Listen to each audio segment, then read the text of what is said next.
Weight કરજો જરા.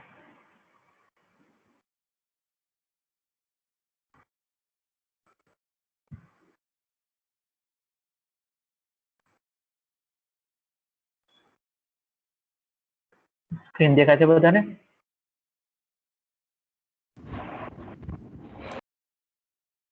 Yes, sir. Okay. જો આજે આપણે સર્વલેટના એક્ઝામ્પલની અંદર હજી એક આપણે એક્ઝામ્પલ લઈશું જેમાં આપણે ડેટા જે આપણે એક વેબ પેજ પરથી બીજા પેજમાં આપણે ટ્રાન્સમિટ કરીએ. તમે ઓલરેડી કરેલું છે PHP ની અંદર બી. તમે ડેટાને ફોર્મની મદદથી ગેટ અથવા તો પોસ્ટ કરો છો, રાઈટ? યાદ છે? Yes, sir. Yes, sir. એવું જ એક આપણે ફોર્મમાં જે ક્રિએટ કરીશું એ ફોર્મની એમાંથી આપણે સિમ્પલ ડેટા જે છે એક સિમ્પલ એક્ઝામ્પલ લઈશું આપણે એમાં જેમાં યુઝર નેમ અને પાસવર્ડ નું આપણે ટેક્સ્ટ ફિલ્ડ લઈશું. એક વેબ પેજ ની અંદર એક લોગિન પેજ ક્રિએટ કરીશું. લોગિન પર આપણે ક્લિક કરીએ એટલે આપણું જે યુઝર નેમ અને પાસવર્ડ છે એ આપણા સર્વલેટમાં જશે અને સર્વલેટની અંદર આપણે શું કરીશું આ યુઝર નેમ અને પાસવર્ડને વેરીફાઈ કરશું whether they are correct or not. Clear છે બધાને? Yes, sir. નેટબીન્સ ની સ્ક્રીન દેખાય છે? Yes, sir. સૌથી પહેલા આપણે એક નવું પ્રોજેક્ટ જ અહીંયા સ્ટાર્ટ કરીએ. File, new project, Java web, web application, next પર ક્લિક કરો. અહીંયા હું એમને નામ આપું છું, લેટ્સ સે લોગિન એક્ઝામ્પલ. નેક્સ્ટ અહીંયા આપણે આ જ રહેવા દેશું અને ફિનિશ.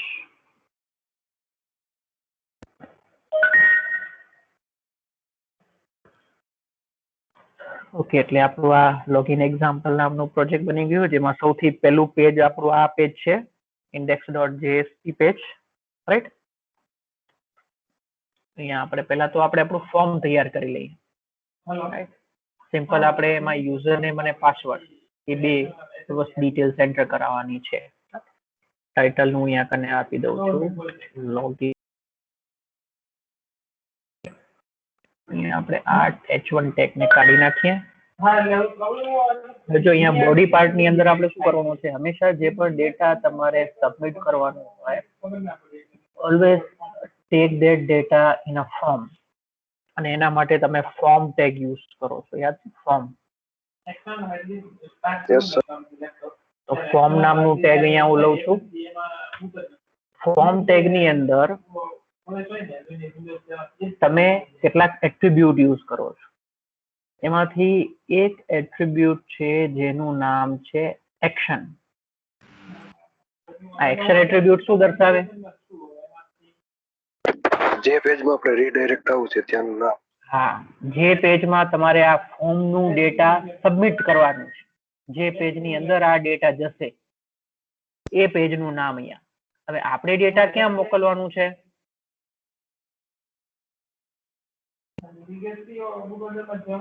આપણે ડેટા ક્યાં મોકલવાનું છે?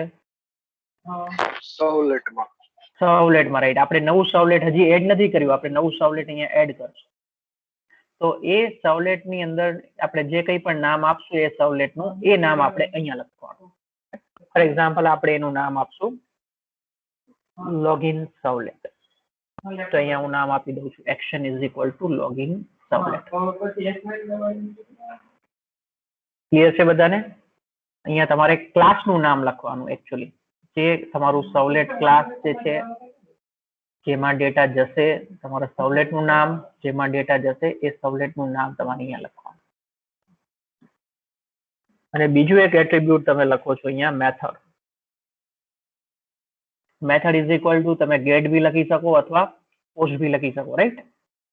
આપણે અહીંયા કને લખીએ છીએ પોસ્ટ. ક્લિયર છે આ બધાને? Yes, sir. તમે ઓલરેડી યુઝ કરો છો આ. ઓકે, હવે આમાં આપણે શું કરવાનું છે? આમાં આપણે બે ડિટેલ્સ લેવાની છે. એક તો યુઝર નેમ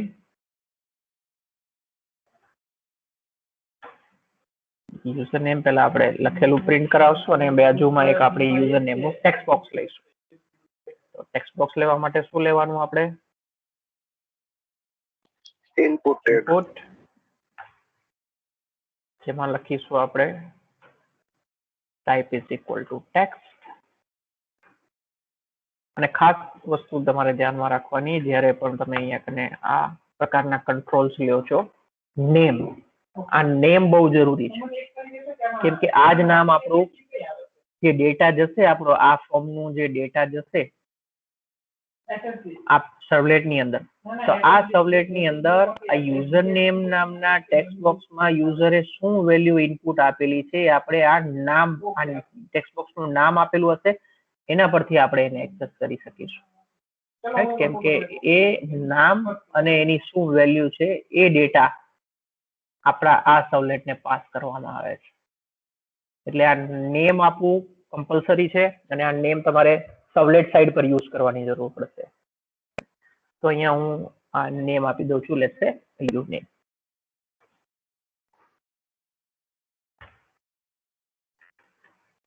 નેક્સ્ટ લાઈન ની અંદર પાસવર્ડ લખેલું એક ઇનપુટ ટેક્સ્ટ લઈએ આપણે. Input type is equal to password. અહીંયા બી આપણે એને નામ આપીએ, name is equal to pwd, આવું નામ આપી દઉં છું.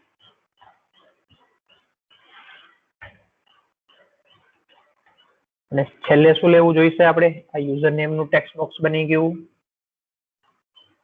પાસવર્ડ નું ટેક્સ્ટ બોક્સ બની ગયું, પછી એની નીચે શું મૂકવું પડશે આપણે? બટન. એક બટન મૂકવું પડશે, રાઈટ? અને આ બટન જે આપણે લઈશું, કયા પ્રકારનું બટન લઈશું આપણે? આ સબમિટ બટન, રાઈટ? અહીંયા આને તમારે શેના તરીકે લેવાનું છે? સબમિટ બટન, કે જેથી આપણું ડેટા જે છે આ સર્વલેટ પર જાય જ્યારે પણ તમે આ બટન પર ક્લિક કરો ત્યારે. એટલે આપણે આને ટાઈપ લઈશું સબમિટ. એના પર જે કંઈ પણ આપણે ડિસ્પ્લે કરવાનું છે, વેલ્યુ નામના એટ્રીબ્યુટ થી આપણે જે કંઈ પણ કેપ્શન મૂકવાનું હોય બટન પર, હું કેપ્શન મૂકું છું લોગિન. બટનને કંઈ નામ આપવાની જરૂર નથી કેમ કે એનો આપણે કંઈ એક્સેસ કરવાની જરૂર નથી સર્વલેટ સાઇડ પર.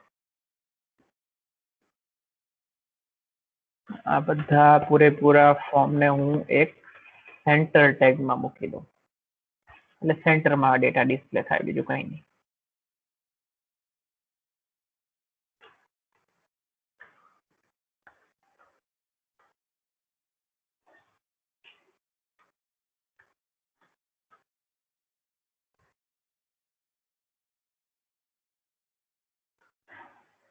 ક્લિયર છે બધાને? Yes sir. રાઈટ, સિમ્પલ આપણું ફોર્મ તૈયાર થઈ ગયું. હવે આપણે એક સર્વલેટ બનાવવાનું છે. સર્વલેટ નું નામ શું રાખીશું આપણે? લોગિન સર્વલેટ. આ લોગિન સર્વલેટ ની અંદર આપણે એઝ્યુમ જ કરી લેવાનું છે કે આપણી પાસે આ ડેટા ત્યાં અવેલેબલ થઈ ગયું, કેમ કે આ લોગિન સર્વલેટ જ્યારે એક્ઝિક્યુટ થશે, ઓબ્વિયસલી તમે લોગિન આ જે બટન લીધેલું છે અહીંયા એના પર ક્લિક કર્યું હશે ત્યારે જ આ લોગિન સર્વલેટ નામનું સર્વલેટ જે છે એક્ઝિક્યુટ થશે. એટલે જ્યારે આ એક્ઝિક્યુટ થાય છે ત્યારે તમારે એવું એઝ્યુમ જ કરી લેવાનું છે કે તમારી પાસે યુઝર નેમ અને પાસવર્ડ આવી ગયા છે. તો એ યુઝર નેમ અને પાસવર્ડ તમારે કેવી રીતના એક્સેસ કરવાના એ આપણે આ એક્ઝામ્પલ ની અંદર સમજવાનું છે. એના માટે મેં જેમ તમને કીધું, તમે જે આ ફોર્મ ની અંદર જે યુઝર નેમ નું જે ટેક્સ્ટ બોક્સ લીધું અને પાસવર્ડ નું જે ટેક્સ્ટ બોક્સ લીધું છે એના નામ, આ નામ ખાસ તમારે ધ્યાનમાં રાખવાના છે કેમ કે આ નામ તમારે ત્યાં યુઝ કરવાની જરૂર પડશે. So let's create the login servlet. આપણે આ લોગિન સર્વલેટ જે છે એ ક્રિએટ કરીએ. Let me save the project first. Okay, તો સોર્સ પેકેજમાં જવાનું, અહીંયા તમારે રાઈટ ક્લિક કરી ડિફોલ્ટ પેકેજ પર and let's create new servlet, જેનું નામ આપણે આપવાનું છે લોગિન સર્વલેટ. અને પેકેજ નું હું નામ આપી દઉં લોગિન એક્ઝામ્પલ. રાઈટ, નેક્સ્ટ કરો. આ ઓપ્શન હંમેશા એક ધ્યાન રાખજો, આ ઓપ્શન તમે હંમેશા ટિક કરજો જ. આપણે આ web.xml ફાઇલ જે છે એની અંદર આપણા આ જે સર્વલેટ છે એની ઇન્ફોર્મેશન એડ થશે. આપણે આગળ જતા એક બીજું ટોપિક પણ ભણવાના છીએ કે જેમાં આપણે આ web.xml ફાઇલ ની અંદરથી કેટલાક પેરામીટર્સ આપણે પાસ કરીશું અને એને સર્વલેટમાં યુઝ કરીશું. એટલા માટે આપણે આ ફાઇલ યુઝ કરવાના છે. આ ઓપ્શન તમારે હંમેશા ઓન કરવાનો છે. સર્વલેટની ડિટેલ્સ છે આ ફાઇલ ની અંદર એડ થઈ જશે. then click on finish. Okay, આપણે આ લોગિન સર્વલેટમાં આવી ગયા. અહીંયા તમારે આપણને ખ્યાલ છે કે જે પણ ડેટા આવ્યું છે સબમિટ થશે. સબમિટ થશે એટલે આ તમારા સર્વલેટની આ મેથડ પ્રોસેસ રિક્વેસ્ટ, જેમ કે મેં તમને લાસ્ટ લેક્ચરની અંદર જ કીધું, તમારા વેબ પેજ માંથી તમે ગેટ રિક્વેસ્ટ મોકલો છો, પોસ્ટ રિક્વેસ્ટ મોકલો છો કે બીજા કોઈ પણ પ્રકારની રિક્વેસ્ટ મોકલો છો, જ્યારે સર્વલેટ જે છે એના રિસ્પોન્સમાં એક્ઝિક્યુટ થશે ત્યારે સર્વલેટની અંદર નેટબીન્સમાં આ મેથડ કોલ થાય છે, પ્રોસેસ રિક્વેસ્ટ. આમાં ગેટ બી આમાં પ્રોસેસ થશે, પોસ્ટ રિક્વેસ્ટ બી આમાં જ પ્રોસેસ થશે. તમારે અલગ અલગ મેથડ લખવાની જરૂર નથી. ડુ ગેટ, ડુ પોસ્ટ અલગ અલગ કરવાની જરૂર નથી. નેટબીન્સમાં અહીંયા તમે આ ફક્ત એક જ મેથડ ની અંદર બધા જ પ્રકારની રિક્વેસ્ટ હેન્ડલ થશે. રાઈટ, ક્લિયર છે બધાને આટલું? લાસ્ટ સેશનમાં બી આપણે આ ડિસ્કસ કર્યું. Yes, sir. ઓકે, તો જો એમાં આપણી પાસે લાસ્ટ સેશનમાં બી આપણે જોયું બે ઓબ્જેક્ટ આર્ગ્યુમેન્ટ તરીકે હોય છે, એક છે રિક્વેસ્ટ અને બીજું છે રિસ્પોન્સ. તો તમારા વેબ પેજમાંથી જે કંઈ પણ રિક્વેસ્ટ આવી છે એ રિક્વેસ્ટની સાથે સાથે તમને ઘણું બધું ડેટા, આપણે જે ફોર્મ અત્યારે સબમિટ કર્યું તો એ ફોર્મનું ડેટા બી આ રિક્વેસ્ટ ઓબ્જેક્ટની અંદર આવેલું હશે. એટલે આ રિક્વેસ્ટ ઓબ્જેક્ટમાંથી આપણે આપણું જે ફોર્મની અંદર જે યુઝર નેમ અને પાસવર્ડ એન્ટર કરેલા છે એ યુઝર નેમ પાસવર્ડની વેલ્યુઝ આપણને આ ઓબ્જેક્ટમાંથી મળશે રિક્વેસ્ટ. એટલે ક્લાયન્ટ પરથી જે કંઈ પણ ડેટા આવે છે એ બધું ડેટા કઈ ઓબ્જેક્ટમાં હશે? આ રિક્વેસ્ટ ઓબ્જેક્ટમાં. અને તમારે ક્લાયન્ટને જે કંઈ પણ ડેટા મોકલવાનું છે એ ડેટા તમે આ રિસ્પોન્સ ઓબ્જેક્ટની મદદથી મોકલશો. રિસ્પોન્સ ઓબ્જેક્ટની મદદથી તમે કઈ રીતે મોકલો છો? એકચ્યુઅલી રિસ્પોન્સ ઓબ્જેક્ટની મદદથી પહેલા તો તમે એક સ્ટ્રીમ ક્રિએટ કરો છો. આવ્યું જુઓ, response.getWriter. કેમ કે આપણે જે રિસ્પોન્સ મોકલવાના છીએ ક્લાયન્ટમાંથી યુઝર નેમ પાસવર્ડ એન્ટર થયું, લોગિન પર ક્લિક કર્યું, સર્વલેટમાં આવ્યું આપણી પાસે ડેટા. સર્વલેટમાં આપણે આ ડેટાને ચેક કરી અને પછી જે આપણે રિસ્પોન્સ મોકલવાના છીએ, રિસ્પોન્સ શું હશે? એક HTML ફાઇલ હશે. રિસ્પોન્સ તરીકે આપણે શું મોકલવાનું છે?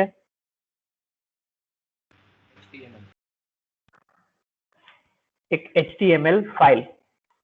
તો HTML ફાઇલ આપણે ક્રિએટ કરીશું અને HTML ની ફાઇલ ક્રિએટ કરવા માટે, કોઈ પણ ફાઇલ ક્રિએટ કરવા માટે જાવાની અંદર સ્ટ્રીમ નું કોન્સેપ્ટ અવેલેબલ છે. તો અહીંયા આપણે એક સ્ટ્રીમ ઓબ્જેક્ટ જ અહીંયા કને લઈએ છીએ. આ એક સ્ટ્રીમ ને લગતું ક્લાસ છે. ક્લાસનું નામ છે પ્રિન્ટ રાઇટર. એની આપણે એક ઓબ્જેક્ટ ક્રિએટ કરી છે, આઉટ નામની ઓબ્જેક્ટ. અને આ ઓબ્જેક્ટ આપણે કેવી રીતના મેળવી છે? તો ભાઈ આપણે જે રિસ્પોન્સ જે ઓબ્જેક્ટ છે એમાંથી આપણે આ રાઇટિંગ કરવા માટેની ઓબ્જેક્ટ મળવી છે. એટલે આઉટની મદદથી તમે જે કંઈ પણ રાઇટિંગનું કામ કરશો એ બધું જ જે લખાણ જે છે એક ફાઇલની અંદર લખાશે અને એ ફાઇલ જે છે આપણે એક HTML ફાઇલ બનાવશું અને આ HTML ફાઇલ તમારી ક્લાયન્ટને રિસ્પોન્સ તરીકે જશે. એટલે જ તમે જુઓ નીચે આ તમને ટ્રાયમાં ઓલરેડી લખેલું દેખાય છે. આઉટની મદદથી તમે println નામની મેથડ યુઝ કરી, એટલે આઉટ એટલે આ સ્ટ્રીમ જ છે. એટલે જેમ કે પ્રિન્ટ તમે મેથડ system.out.println કરતા હતા, એ પણ એક સ્ટ્રીમ જ, આ એક સ્ટ્રીમ ઓબ્જેક્ટ જ બનાવી છે, પણ કરી શકો છો. તો આ ઓબ્જેક્ટની મદદથી પ્રિન્ટિંગ નું કામ કરશો, સ્ટ્રિંગ ના ફોર્મમાં તમે પ્રિન્ટ કરશો એટલે પ્રિન્ટ ફાઇલ ની અંદર થશે. એટલે પ્રિન્ટિંગમાં જો તમે અહીંયા શું કરો છો, પૂરેપૂરું HTML કોડ તૈયાર કરો છો. આ તમારો આઉટપુટ ક્લાયન્ટને જશે.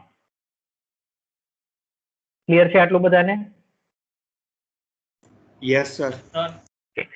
તો હવે અહીંયા આપણે શું કરવાનું છે, અહીંયા આટલું પાર્ટ તો બરાબર છે, HTML ટેગ, હેડ, ટાઇટલ, સ્લેશ હેડ, બોડી. હવે બોડી ની અંદર આપણે આ કઈ મેસેજ ડિસ્પ્લે નથી કરવાનું. મારે આ ખાલી એટલું પ્રિન્ટ કરવાનું છે કે લોગિન સક્સેસફુલ થયું છે કે નહીં. સક્સેસફુલ હોય તો હું, એટલે યુઝરનેમ અને પાસવર્ડ કરેક્ટ હશે તો હું લોગિન સક્સેસફુલ એવું મેસેજ પ્રિન્ટ કરીશ, અને જો યુઝરનેમ પાસવર્ડ રોંગ હશે તો આપણે લોગિન ઇનવેલિડ અથવા તો લોગિન અનસક્સેસફુલ એવું એક મેસેજ પ્રિન્ટ કરીશું. ક્લિયર છે બધાને? Yes sir. તો અહીંયા આપણે શું કરવાનું છે કામ, અહીંયા આપણે ચેક કરવાનું છે કે યુઝરનેમ અને પાસવર્ડ કરેક્ટ છે કે નહીં. પહેલા તો આપણે એ જાણવું પડે કે યુઝરનેમ અને પાસવર્ડ ત્યાંથી જે આવ્યા, આ index.jsp પેજમાંથી અહીંયા આવ્યા, તો એ યુઝરનેમ અને પાસવર્ડ જે છે એ કયા યુઝરનેમ અને પાસવર્ડ છે એ આપણે અહીંયા એક્સેસ કરવા પડે. તો એના માટે કેવી રીતના એક્સેસ કરવાના જુઓ. એના માટે હું એક વેરિયેબલ લઉં છું, યુ નામનું વેરિયેબલ. એની અંદર જે પણ યુઝરનેમ આપણા ફોર્મમાંથી એન્ટર કરવામાં આવ્યું છે એ યુઝરનેમ હું આમાં સ્ટોર કરાવી દઈશ. અચ્છા, તો એ યુઝરનેમ તમારે એક્સેસ કેવી રીતના કરવાનું? એ યુઝરનેમ જે સબમિટ થયું છે પોસ્ટ ડેટા તરીકે, એ યુઝરનેમ તમે, મેં તમને થોડી વાર પહેલા જ કીધું, તમે એક્સેસ કરશો યુઝિંગ ધી ઓબ્જેક્ટ રિક્વેસ્ટ. આ જે ઓબ્જેક્ટ છે બહુ જ યુઝફુલ ઓબ્જેક્ટ છે, ઘણી બધી વખત તમે એનો યુઝ કરશો. ક્લાયન્ટ સાઈડ પરથી જે પણ ડેટા આવે છે બધું ડેટા તમારું આ રિક્વેસ્ટ ઓબ્જેક્ટ ની અંદર હશે. તો આપણે ક્લાયન્ટ સાઈડ પરથી યુઝરનેમ અને પાસવર્ડ મોકલેલા છે, તો એ યુઝરનેમ અને પાસવર્ડ બી કઈ જગ્યાએ હશે? રિક્વેસ્ટ ઓબ્જેક્ટ ની અંદર. એને એક્સેસ કેવી રીતના કરવાનો? જો એના માટે આપણે આ રીતના રિક્વેસ્ટ ઓબ્જેક્ટ ને યુઝ કરવાની છે. આ રિક્વેસ્ટ ઓબ્જેક્ટ નું નામ રિક્વેસ્ટ ડોટ, એની અંદર એક મેથડ અવેલેબલ છે અને એ મેથડ નું નામ છે get parameter. જો આ રહી આ મેથડ. તમે જે કંઈ પણ ડેટા ત્યાંથી પોસ્ટ કરેલું છે એ બધું ડેટા પેરામીટર તરીકે અહીંયા સબમિટ થશે. એટલે આપણે અહીંયા મેથડ યુઝ કરવાની છે get parameter બ્રેકેટ. હવે ત્યાંથી તો આપણે ઘણી બધી ડિટેલ્સ મોકલેલી છે, યુઝરનેમ બી મોકલેલું છે, પાસવર્ડ બી મોકલેલું છે, રાઈટ? તો યુઝરનેમ જે છે, તમે યાદ કરો મેં તમને કીધું હતું કે આપણે યુઝરનેમ જે તમે લીધેલું છે અહીંયા index.jsp પેજ ની અંદર, એનું આ નામ, કેમ કે તમારું આ જે યુઝરનેમ જાય છે ટેક્સ્ટ બોક્સ જે છે એ ટેક્સ્ટ બોક્સ નું નામ શું છે અને એની વેલ્યુ શું છે. પાસવર્ડ નું બોક્સ છે તો એનું નામ શું છે અને એની વેલ્યુ શું છે. તો નામ અને વેલ્યુ, નેમ એન્ડ વેલ્યુ, આ પેરના ફોર્મમાં પેરામીટર્સ જે છે, એટલે કે આ ડેટા છે એ તમારું આ સર્વલેટ ની અંદર પહોંચે છે.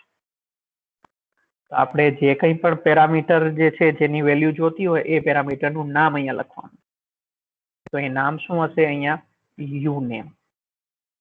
આ સેમ એ જ નામ છે જે નામ તમે અહીંયા ટેક્સ્ટ બોક્સ ને આપેલું હતું, યુઝરનેમ વાળા ટેક્સ્ટ બોક્સ. એટલે આ નામ જ લઈ લે.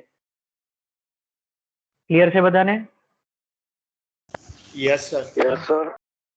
તો રિક્વેસ્ટ ઓબ્જેક્ટ નો તમારે આ રીતે યુઝ કરવાનો છે, અને જે પણ ડેટા તમે આ વેબ પેજ પરથી સબમિટ કરો છો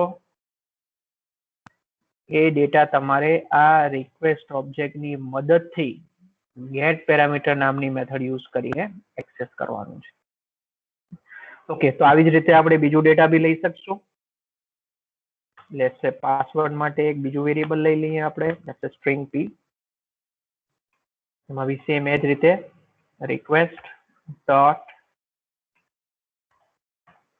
get પેરામીટર, અને બ્રેકેટમાં આપણે ત્યાં શું નામ આપેલું હતું એ યાદ કરવાનું છે. ત્યાં આપણે નામ આપેલું છે ટેક્સ્ટ બોક્સ નું pwd. એ જ નામની વેલ્યુ અહીંયા નેમ વેલ્યુ પેર અહીંયા પેરામીટર તરીકે પાસ થશે. તો આ યુનેમ પરથી આપણે યુઝર નેમ મળી જશે અને આ પીડબ્લ્યુડી પેરામીટર પરથી આપણને પાસવર્ડની વેલ્યુ અહીંયા એક્સેસ થઈ જશે. ખ્યાલ આવ્યું બધાને? Yes, sir. ઓકે.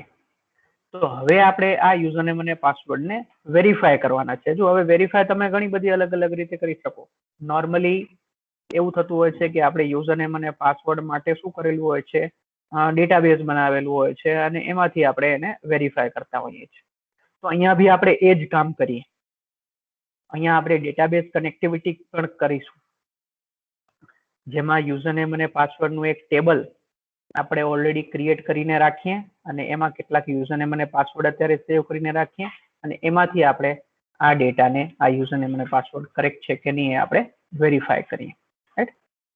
તો પહેલા તો હું ઓરેકલ સ્ટાર્ટ કરું.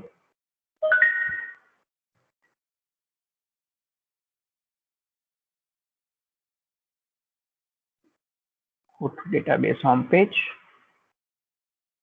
તો આ કામ નોર્મલી તમે પહેલેથી કરી રાખેલું હશે.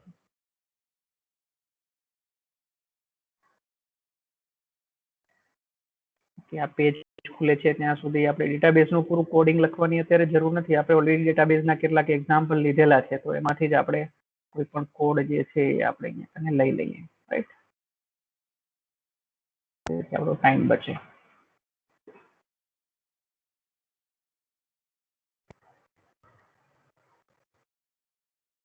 આ બધા ઇમ્પોર્ટ સ્ટેટમેન્ટો લઈ લઉં છું, એ આપણે અહીંયા યુઝ કરવાની જરૂર પડશે.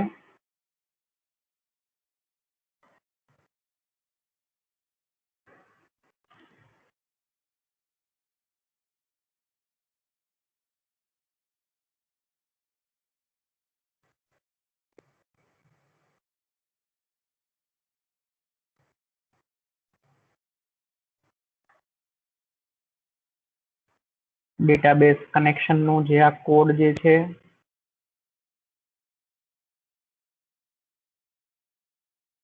એ હું કોપી કરી લઉં છું.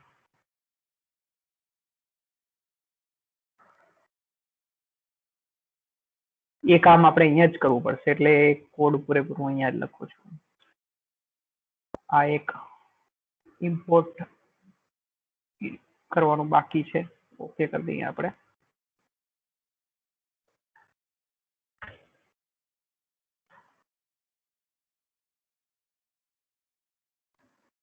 અહીંયા આપણે જે ઓપ્શન પેન યુઝ નહીં કરી શકાય, કેમ કે આપણે AWT ની એપ્લિકેશન નથી બનાવી રહ્યા. રાઈટ? એટલે આપણે આ જે ઓપ્શન પેન યુઝ ના કરી શકાય. અહીંયા તમારે out.println યુઝ કરવું પડે. સમજાય છે બધાને? Yes, sir. અહીંયા જો આપણે જે ઓપ્શન પેન અહીંયા યુઝ ના થઈ શકે, કેમ કે આપણે એક વેબ એપ્લિકેશન બનાવી રહ્યા છીએ, એટલે આપણે અહીંયા out.println આપણે કરીશું અહીંયા. અને કનેક્શન નામની ઓબ્જેક્ટ બનાવવી પડશે.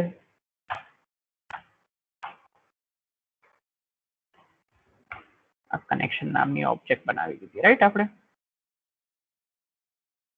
અહીંયા ભલે આપણે ડેટાબેઝ કનેક્શન એસ્ટાબ્લિશ સક્સેસફુલી આવું કઈ મેસેજ ભલે આપણે મૂકવાની જરૂર નથી.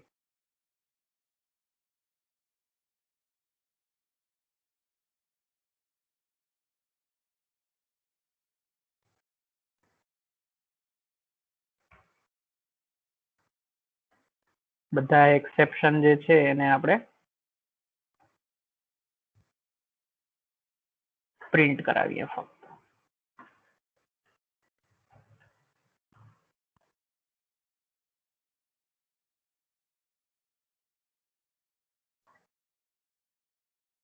તો આ ડેટાબેઝ કનેક્શન કરવા માટેનું આપણે અહીંયા કોડિંગ છે. કનેક્શન એસ્ટાબ્લિશ થઈ જાય છે અહીંયા. રાઈટ?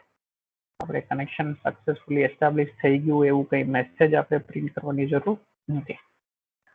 જો કનેક્શન સક્સેસફુલી એસ્ટાબ્લિશ થઈ ગયું હશે એટલે કે આ ઇફ ની અંદર આપણે ચેકિંગ કરીશું ક્વેરી એક્ઝિક્યુટ કરીને. રાઈટ? એના પહેલા let me go to the Oracle. એમાં આપણે એક ટેબલ બનાવી નાખીએ જેમાં કેટલાક યુઝરનેમ અને પાસવર્ડ આપણે સેવ કરી લઈએ.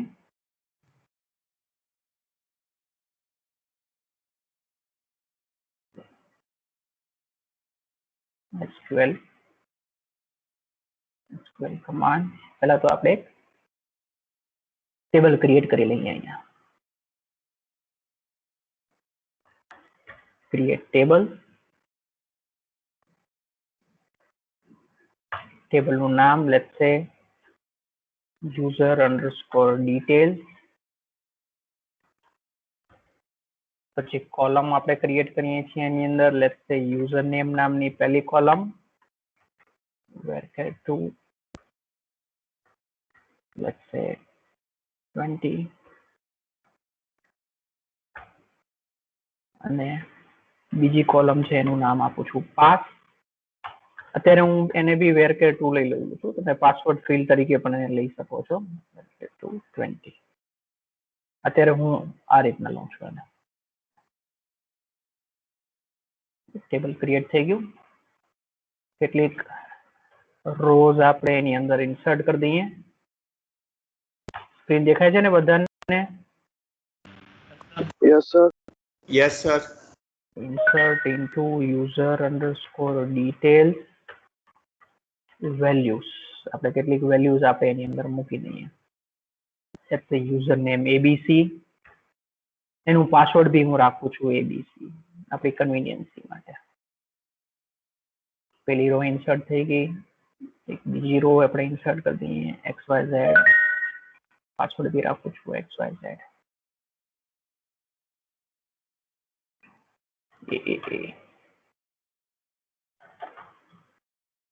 ઓકે, 3 રો આપણે ઇન્સર્ટ કરી. તો અહીંયા આપણે તમને બતાવી દઉં. Select star from user_detail, right? એટલે આ યુઝરનેમ પાસવર્ડ નું ટેબલ આપણું તૈયાર છે. ઓકે, પાછું જઈએ સર્વલેટ ની અંદર. હવે અહીંયા આપણે શું કામ કરવાનું છે? અહીંયા આપણે ક્વેરી એક્ઝિક્યુટ કરવાની છે. કઈ ક્વેરી એક્ઝિક્યુટ કરવી પડશે આપણે અહીંયા યુઝરનેમ અને પાસવર્ડ? ટેબલ આપણે જે હમણાં user ID sorry sir query કઈ એક્ઝિક્યુટ કરવી પડશે? ક્વેશ્ચન એ છે. આપણી પાસે યુઝરનેમ છે યુ નામના વેરિયેબલમાં, હા યુઝરનેમ છે યુ નામના વેરિયેબલમાં, પાસવર્ડ છે આપણું પી નામના વેરિયેબલમાં, રાઈટ? તો આપણે સિલેક્ટ ક્વેરી એક્ઝિક્યુટ કરવી પડશે. અને સિલેક્ટ ક્વેરી એક્ઝિક્યુટ કરવા માટે પહેલા તો આપણે શું કરવું પડશે? અહીંયા સ્ટેટમેન્ટ ઓબ્જેક્ટ ક્રિએટ કરવી પડશે, યસ સર. રાઈટ? તો આપણે સ્ટેટમેન્ટ ઓબ્જેક્ટ પહેલા ક્રિએટ કરીએ. અહીંયા સ્ટેટમેન્ટ લેટ્સ સે stmt ઇઝ ઇક્વલ ટુ, આપણને આ યાદ હોવું જોઈએ, રાઈટ? con માંથી આપણે સ્ટેટમેન્ટ ઓબ્જેક્ટ ક્રિએટ કરીએ છીએ અને એ પણ સિલેક્ટ ક્વેરી એક્ઝિક્યુટ કરવા માટેની આપણે સ્ટેટમેન્ટ ઓબ્જેક્ટ ક્રિએટ કરવાની છે. એટલા માટે આપણે આ બીજું સિન્ટેક્સ છે એ યુઝ કરીશું. Result set type, result set type તરીકે આપણે શું આપતા હતા?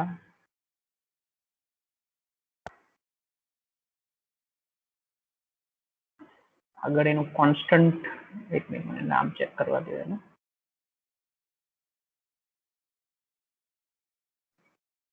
Sir result set dot type. Result set હતું. Okay,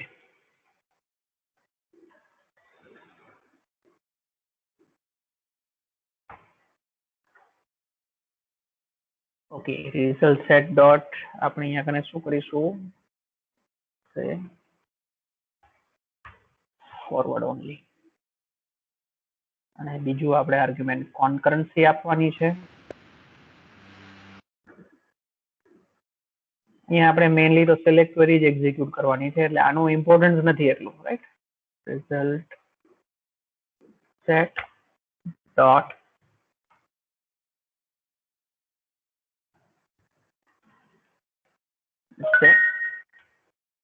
type scroll,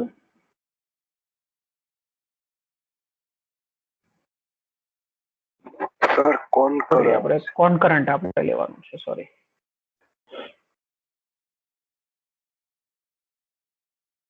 કોન્કરન્ટ read only, આપણે રીડ ઓનલી રાખીએ ને, રાઈટ? આપણે આમાં કંઈ અપડેટ કરવાની જરૂર નથી. ઓકે, તો આપણી આ સ્ટેટમેન્ટ ઓબ્જેક્ટ અહીંયા ક્રિએટ થઈ ગઈ.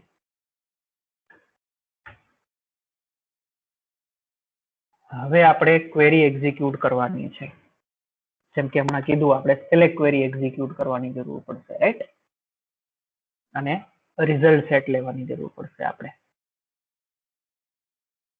રિઝલ્ટ સેટ ઓબ્જેક્ટ લેવાની જરૂર પડશે. લેટ્સ સે rs is equal to stmt dot કઈ મેથડ યુઝ કરશું આપણે? execute query. સિલેક્ટ ક્વેરી આપણે એક્ઝિક્યુટ યુઝ કરવાની છે, એટલે આપણે અહીંયા રિઝલ્ટ સેટ રિટર્ન થતી હોય એવી મેથડ, એટલે કે એક્ઝિક્યુટ ક્વેરી મેથડ આપણે યુઝ કરવાની છે. એક્ઝિક્યુટ ક્વેરી અને બ્રેકેટમાં આપણે અહીંયા ક્વેરી લખવાની છે પૂરેપૂરી, રાઈટ? તો ક્વેરી શું લખીશું આપણે અહીંયા? User name.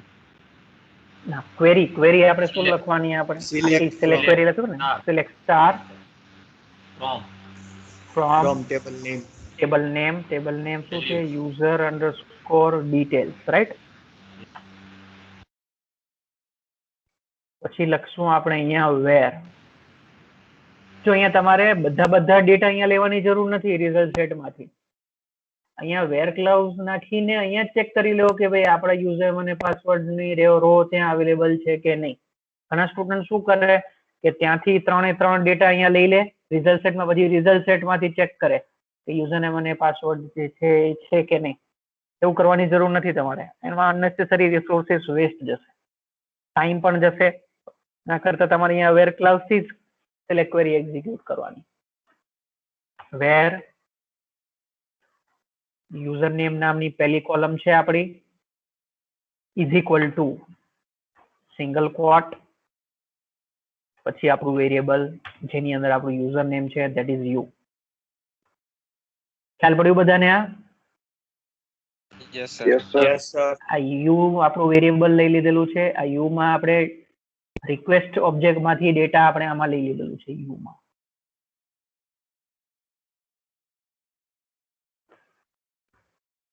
username is equal to this and pass નામની કોલમ છે બીજી, pass is equal to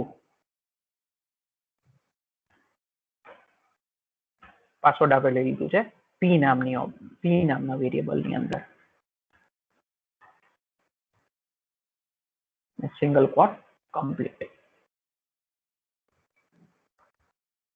તો જો આ આપણે સિલેક્ટ ક્વેરી લખેલી છે, select star from user underscore details where username is equal to this and password is equal to this, right?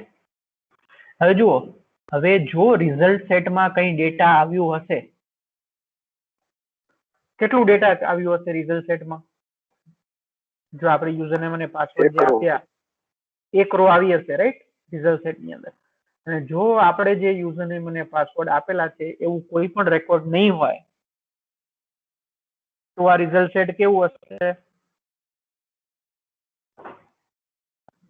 0 ખાલી હશે, રાઈટ? હા, 0 એટલે મતલબ ખાલી હશે, કઈ નહીં હોય એની અંદર, રાઈટ? તો આ જે રિઝલ્ટ સેટ છે એની અંદર એક રો અવેલેબલ છે કે નહીં? જો એક રો અવેલેબલ હોય એનો મતલબ આપણા યુઝરનેમ અને પાસવર્ડ કરેક્ટ છે, રાઈટ? અને જો એક બી રો અવેલેબલ નથી એનો મતલબ આપણા યુઝરનેમ અને પાસવર્ડ જે એન્ટર કરેલા છે, યુઝરે જે મોકલેલા છે એ યુઝરનેમ અને પાસવર્ડ કરેક્ટ નથી. તો એ આપણે ચેક કરવું હોય તો એના માટે શું કરવાનું? અહીંયા તમારે, તમે જુઓ, તમને ખ્યાલ હોય તો જ્યારે પણ આ રિઝલ્ટ સેટ બને છે તો રિઝલ્ટ સેટ ની અંદર બાય ડિફોલ્ટ એક કર્સર અવેલેબલ થઈ જાય છે, અને કર્સર જે છે એ સૌથી પહેલા બિફોર ફર્સ્ટ રો પર અવેલેબલ હોય છે. યાદ છે? આપણે ડિસ્કસ કરેલું છે આ.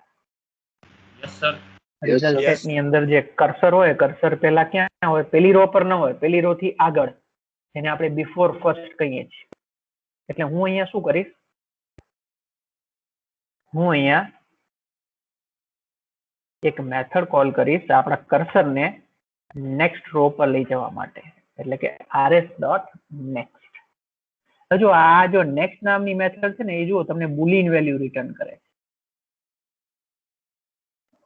એટલે કે જો રેકોર્ડ ત્યાં અવેલેબલ હશે નેક્સ્ટ પર તો આપણને બુલિયન વેલ્યુ રિટર્ન થશે, અધરવાઇઝ ફોલ્સ રિટર્ન થશે.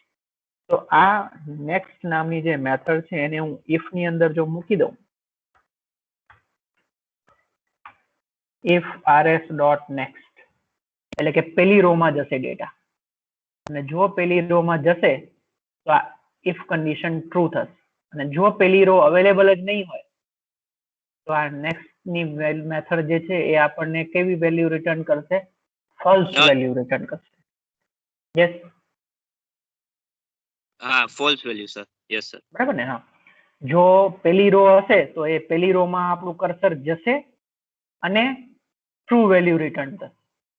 અને જો પેલી રો જ અવેલેબલ નહીં હોય, એક બી રો અવેલેબલ નહીં હોય, એટલે આ નેક્સ્ટ નામની મેથડ જે છે એ આપણને ફોલ્સ વેલ્યુ રિટર્ન કરશે.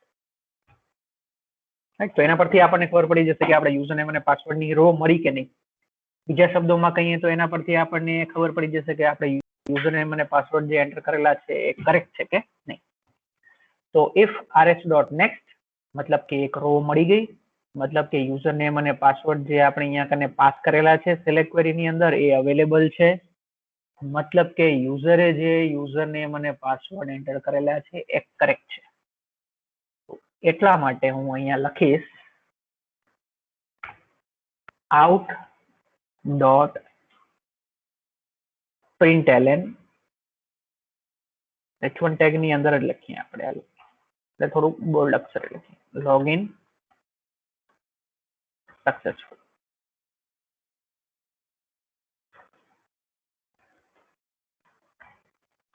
જો અહીંયા કને તમારે થોડુંક એ વસ્તુ ધ્યાનમાં રાખવાની છે. તમે જો આખું આ વેબ પેજ બનાવી રહ્યા છો, જો તમારું અડધું વેબ પેજ અહીંયા બની ગયું છે, બોડી સુધી બની ગયું છે. જુઓ, બોડી પછીનું પાર્ટ તમારું અહીંયા લખાય છે, ખ્યાલ પડે છે? અહીંયા મિક્સ થશે. આ તો આ બધું તો અહીંયા આ કોડ જે છે આટલું કોડ તો અહીંયા સર્વર પર એક્ઝિક્યુટ થવાનું છે. પછી ફાઇલ ની અંદર તમે આટલું તો લખી નાખ્યું છે ઓલરેડી, જે આઉટપુટ ની જે ફાઇલ જે પાછી ક્લાયન્ટ સાઇડ પર જવાની છે, એટલે કે રિસ્પોન્સ જે ક્લાયન્ટ પર જવાનું છે, એ આટલી ફાઇલ તો બની ગઈ છે બોડી ટેગ સુધી. પછી બોડી ટેગ ની અંદર જો એના નીચે આપણે બોડી અને HTML ટેગ ને કમ્પ્લીટ કરેલા છે, એના વચ્ચેનું જે પણ લખવાનું છે એ હું અહીંયા લખું છું. એક h1 ટેગ ની અંદર મેં મેસેજ પ્રિન્ટ કરી દીધું, લોગિન સક્સેસફુલ. એટલે આ h1 ટેગ ઓલરેડી આપણા બોડી પાર્ટ ની અંદર જ છે, બોડી ટેગ પછી h1 ટેગ પછી સ્લેશ બોડી. સમજાય છે બધાને? Yes, sir.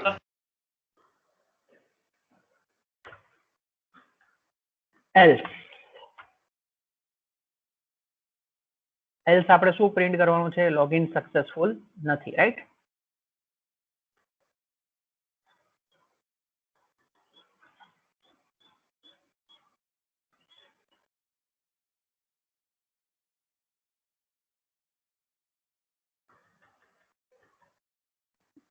લોગિન ડિનાઇડ એવું મેસેજ આપણે કરી દઈએ. ક્લિયર છે બધાને આ શું કર્યું છે આપણે અહીંયા? હા સર. ઓકે.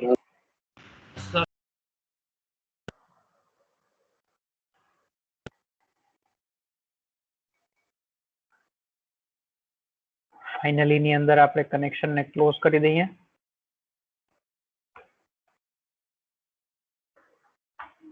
એના માટે બી ટ્રાય કેચ મૂકવું પડશે આપણે અહીંયા. કનેક્શન ને ક્લોઝ ખાસ કરી નાખવાનું તમારે.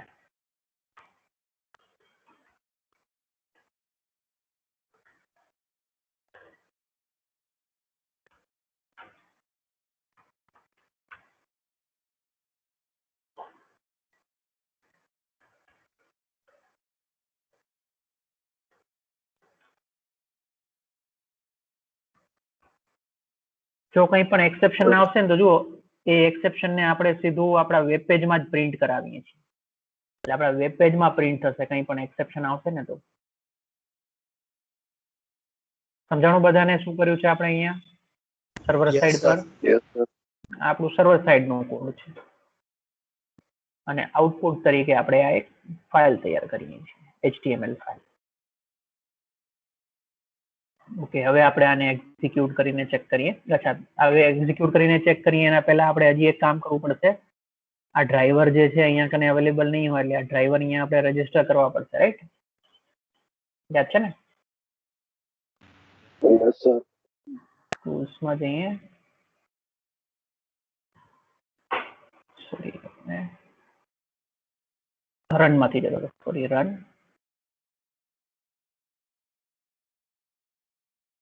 Project configuration.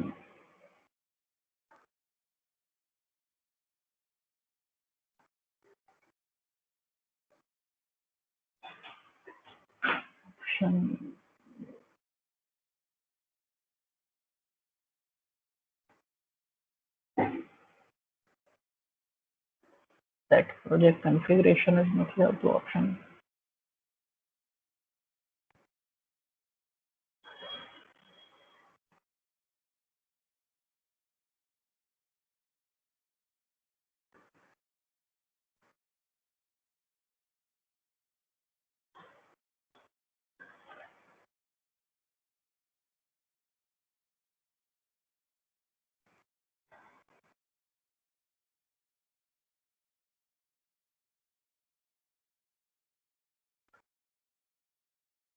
ડ્રાઈવર જ રજીસ્ટર નહીં થાય આપણે.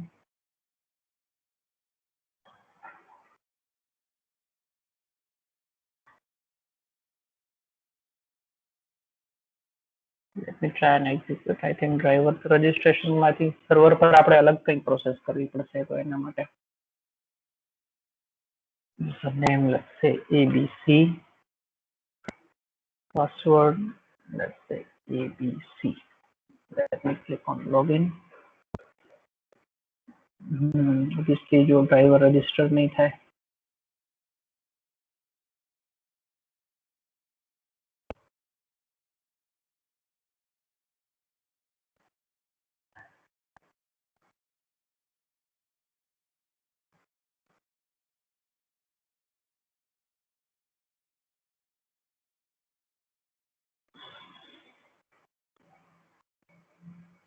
Let me check.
અહીંયા એડ કરી જોઈએ કદાચ.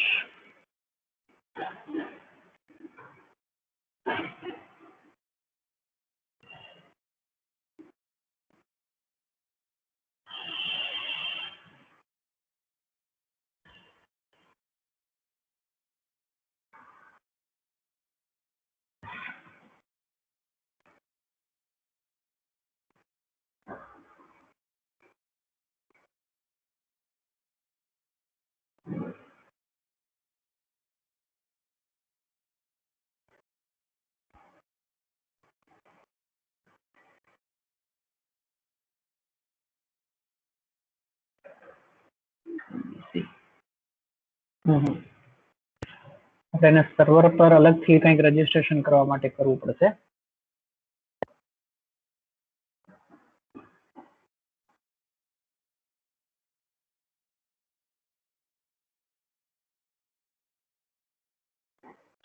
અહીંયા એડ કરી જોઈએ.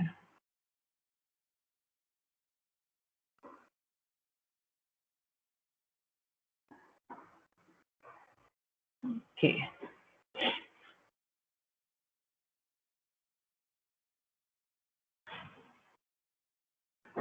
ABC abc ઓકે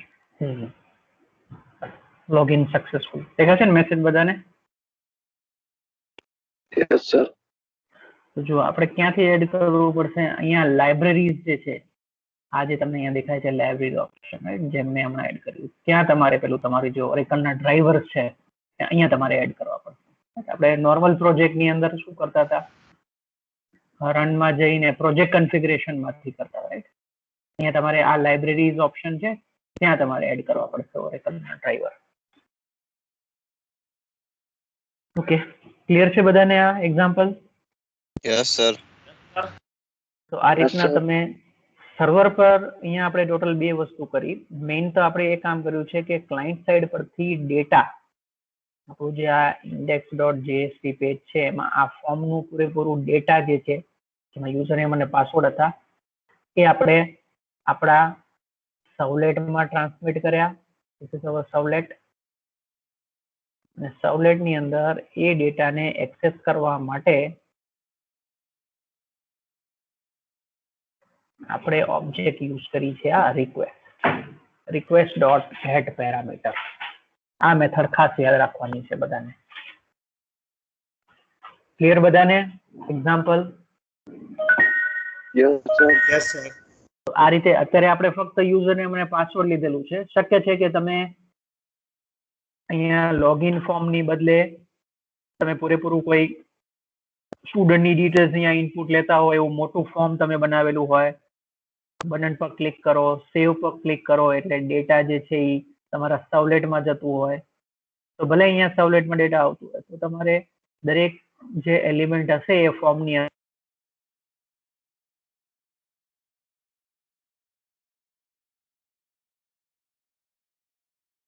પેરામીટર તરીકે અહીંયા એનું નામ લેવામાં આવશે અને એની વેલ્યુ. તમે જે પણ નામ ત્યાં ફોર્મની અંદર આપેલું છે એ પેરામીટરનું નામ થઈ જશે અને એની અંદર યુઝરે જે પણ ઇનપુટ આપ્યું છે that becomes the value of that parameter. તો એને તમે આ રિક્વેસ્ટ ઓબ્જેક્ટની મદદથી તમે આ રીતે સર્વર સાઈડ પર, અત્યારે જો આ સર્વર સાઈડ કહેવાય કેમ કે આપણું આ સર્વલેટ જે છે એ સર્વર સાઈડ પર એક્ઝિક્યુટ થશે. સર્વર સાઈડ પર તમે આ રીતે એ ડેટાને એક્સેસ કરી શકો જે ક્લાયન્ટે મોકલેલું છે એ ડેટા. ક્લિયર બધાને? કોઈને કઈ ડાઉટ? નો સર. સર હજી એક વાત હતી સર, હા, આપણે બોલો. સક્સેસફુલ વાળું એકવાર બતાવો ને. હા હા, તો અહીંયા રન કરું. અહીંયા યુઝર નેમ અને પાસવર્ડ આપું, ફોર એક્ઝામ્પલ abc લોગિન પર ક્લિક કર્યું. એટલે જેવું આપણે લોગિન પર ક્લિક કર્યું ને એટલે આપણું આ સર્વલેટ એક્ઝિક્યુશન સ્ટાર્ટ થઈ ગયું. આ પ્રોસેસ રિક્વેસ્ટ નામની મેથડ સ્ટાર્ટ થઈ ગઈ. એમાં પહેલા આટલું આઉટપુટ ફાઇલ તૈયાર થઈ ગઈ આટલી. પછી આપણે યુઝર નેમ અને પાસવર્ડ જે છે જે સબ લોગિન પર ક્લિક કરવાથી જે આપણે સર્વર સાઈડ પર પહોંચ્યા એ યુઝર નેમ અને પાસવર્ડ આપણે અહીંયા લીધા. પછી ડેટાબેઝ કનેક્શન કરી ચેક કર્યું કે આ યુઝર નેમ અને પાસવર્ડ જે છે એ અવેલેબલ છે કે નહીં ડેટાબેઝના ટેબલમાં. જો અવેલેબલ હોય તો આપણે લોગિન સક્સેસફુલ એવું મેસેજ પ્રિન્ટ કર્યું. એક આપણે ઇનવેલિડ ડેટા બી નાખી જોઈએ આપણે એટલે આઈડિયા આવી જશે. અહીંયા હું આપું છું લેટ્સ સે x લોગિન પર ક્લિક કર્યું. તો xx નામનું કોઈ આપણને ખબર છે કે રેકોર્ડ નથી આપણા ડેટાબેઝ ટેબલની અંદર. લોગિન ડિનાઇડ એટલે કે આપણું આ જે ઇફ જે છે આ ફોલ્સ થયું એટલે આ એલ્સ પાર્ટ એક્ઝિક્યુટ થયું.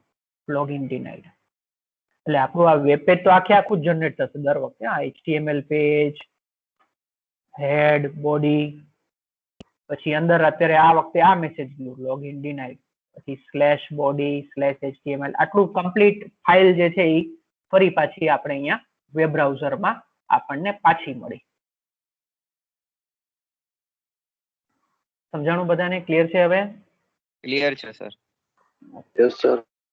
ઓકે, ઠીક છે. તો આજે આપણે આટલું ડિસ્કસ કરી. હા બોલો. સર આમાં આપણે પ્રોપર ડિઝાઇનિંગ માટે CSS યુઝ કરી શકીએ? હા, હું અત્યારે જો કેમ કે CSS is not part of our study એટલે હું અત્યારે એવું કોઈ ડેકોરેટિવ વેબ પેજ નથી બનાવતો. હું જો મેઇન પાર્ટ પર જ ફોકસ કરું છું કે કયું ડેટા તમારે કેવી રીતના ડેટા તમારું સર્વર પર પહોંચ્યું અને સર્વર પરથી તમે એ ડેટાને કેવી રીતના એક્સેસ કર્યું. અહીંયા તમે હું કોઈ ડેકોરેટિવ વેબ પેજ નથી બનાવતો, અધરવાઇઝ તમે તો ડેકોરેશન પણ તમારે થોડું ધ્યાન આપવું પડે જ્યારે તમે વેબ એપ્લિકેશન ડેવલપ કરો છો ત્યારે. CSS તમે યુઝ કરો, બીજા બધા ટૂલ્સ યુઝ કરો. આ લોગિન પેજ પણ તમારે એટ્રેક્ટિવ થોડું બનાવવું જોઈએ. ત્યારે આપણે સિમ્પલ જ બનાવ્યું છે. તો એ બધું તો તમારે કરવાનું એમાં. અને સર્વર સાઇડ પર પણ એ કરી શકો પછી. CSS બનાવી અને તમે સર્વર સાઇડ પર પણ એને CSS ને તમે ઇન્કોર્પોરેટ કરી શકો તમે. અને તમે CSS નું પાથ પણ આપી શકો શરૂઆતમાં જ. હેડ સેક્શન ની અંદર મૂકી શકો અહીંયા. રાઈટ? Okay sir. હા, એટલે તમે CSS યુઝ કરવી હોય તો કરી શકો છો એમાં સાથે સાથે. ઠીક છે, આજે આપણે આટલું ડિસ્કસ કરીએ છીએ. નેક્સ્ટ લેક્ચર ની અંદર આપણે બીજું એક ટોપિક જોશું, that is parameters initialization parameters. તો એ આપણે ટોપિક ડિસ્કસ કરશું નેક્સ્ટ લેક્ચરમાં. વેઇટ કરજો જરા.